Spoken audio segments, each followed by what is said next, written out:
ધર્મ સ્થાપના કરી રહ્યા છે ત્યારે ઋષિ મુનિ શું ભૂમિકા ભજવે છે તેના વિશે હું વાત કરીશ. રામાયણની શરૂઆત, અંત અને દરેક વળાંકમાં ઋષિઓની અસાધારણ ભૂમિકા છે. વાલ્મીકી ઋષિના શોક શ્લોકત્વમાગત ઘટનાથી રામાયણની શરૂઆત થાય છે. કોન્વસ્મિન સાંપ્રતન લોકે ગુણવાન કષ્ટવીર્યવાન. વાલ્મીકી ઋષિના આ પ્રશ્નનો નારદ મુનિએ આપેલો ઉત્તર જ 24,000 શ્લોકના મહાકાવ્ય રામાયણનું બીજ બન્યું.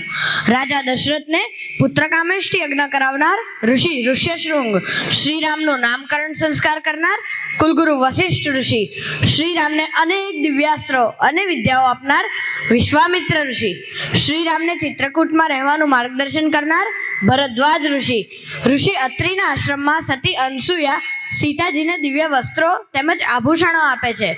અગસ્ત્ય ઋષિ શ્રીરામને અક્ષય તુણીર, દિવ્ય ખડગ અને ભગવાન વિષ્ણુનું ધનુષ પણ આપે છે. યુદ્ધ પહેલા શ્રીરામને ચિંતિત જોઈને સૂર્યોપાસનાનું સૂચન પણ તે જ કરે છે.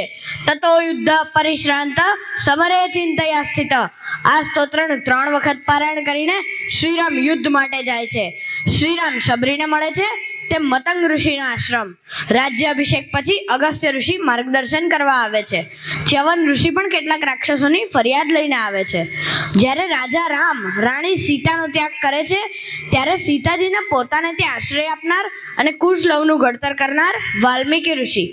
કુશ અને લવને લઈને શ્રીરામના અશ્વમેધ યજ્ઞમાં પણ વાલ્મીકી ઋષિ જ આવે છે. છેલ્લે કાલ પુરુષ સાથેની શ્રીરામની ચર્ચા દરમિયાન દુર્વાસા ઋષિ આવે છે અને આ રીતે રામાયણ પૂર્ણ થાય છે. જય શ્રી રામ.